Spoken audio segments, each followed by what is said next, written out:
Hello everyone, welcome to my YouTube channel. तो आज हम सत्या के चैप्टर नंबर 7 का एक और टॉपिक स्टार्ट कर रहे हैं जिसका नाम है water soluble vitamins. Water soluble vitamins को भी हम जनरल में पढ़ेंगे। जनरल फीचर्स क्या क्या हैं, कौन से वाइटामिन्स इसमें आते हैं। तो स्टार्ट करते हैं। The water soluble vitamins are a heterogeneous group of compound since they differ chemically from each other. जो हमारे पास वाटर सॉल्युबल वाइटामिन्स होते हैं ये हमारे पास एक हेट्रोजीनियस ग्रुप ऑफ कंपाउंड्स हैं। इसमें हमारे पास जो वाइटामिन्स आते हैं वो एक दूसरे से केमिकली डिफर करते हैं, उनका केमिकल स्ट्रक्चर एक दूसरे से डिफरेंट है। The only common character shared by them is their solubility in water. सिर्फ एक हमारे पास जो कॉमन कैरेक्टर है जो ये सारे वाइटामिन्स आपस में शेयर करते हैं वो हमारे पास ये है कि ये सारे वाटर में सॉल्युबल होते हैं। Most of these vitamins are readily excreted in urine and they are not toxic to the body. जो वाटर सॉल्युबल वाइटामिन्स हैं उनमें से हमारे पास बहुत सारे वाइटामिन्स जो हैं वो रेडिली एक्सक्रीट हो जाते हैं, यूरिन में आसानी से एक्सक्रीट हो जाते हैं और ये हमारे पास टॉक्सिक भी नहीं होते बॉडी के लिए। Water soluble vitamins are not stored in the body in large quantities except B12।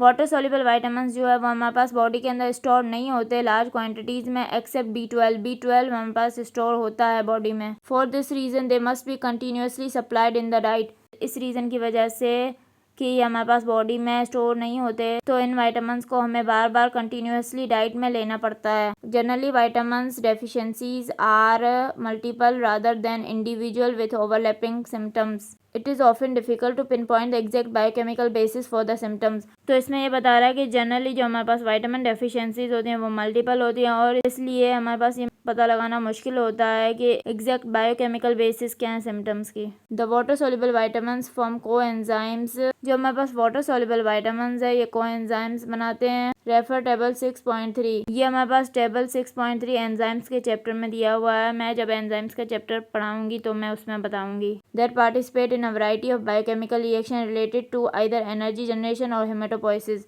जो वाटर सॉल्युबल वाइटामिन्स कोएंजाइम्स बनाते हैं वो हमारे पास वैरायटी ऑफ बायोकेमिकल फंक्शंस में पार्टिसिपेट करते हैं, आइदर वो functions related to energy generation हो या हेमेटोपोइसिस से हो। It may be due to this reason that the deficiency of vitamins results in a number of overlapping symptoms. May be इस reason की वजह से जो हमारे पास डेफिशिएंसी होती है वाइटामिन्स की उसके नतीजे में बहुत सारे हमारे पास सिम्टम्स आते हैं। The common symptoms of the deficiency of one or more vitamins involved in energy metabolism include dermatitis, glossitis, red and swollen tongue, cheilitis, rupture at the corner of lips, diarrhea, mental confusion, depression and malaria. तो जो हमारे पास common symptoms आते हैं एक या एक से ज़्यादा वाइटामिन की डेफिशिएंसी के लिए जो कि हमारे पास एनर्जी मेटाबॉलिज्म में इन्वॉल्व होते हैं, वो कौन से सिम्टम्स होते हैं हमारे पास? डर्माटाइटिस, ग्लोसाइटिस, ग्लोसाइटिस मतलब रेड और सोलोन टंगो, चिलाइटिस मतलब जो कॉर्नर्स ऑफ लिप्स होते हैं ना वो रप्चर हो जाएं, डायरिया, मेंटल कंफ्यूजन, डिप्रेशन और मलाइस, ये सारे सिम्टम्स आते हैं। Deficiency of vitamin B1, B6 and B12 is more closely associated with neurological manifestations. जो हमारे पास डेफिशिएंसी होती है विटामिन B1, B6 और B12 की वो ज़्यादातर न्यूरोलॉजिकल मैनिफेस्टेशन से क्लोजली एसोसिएटेड है।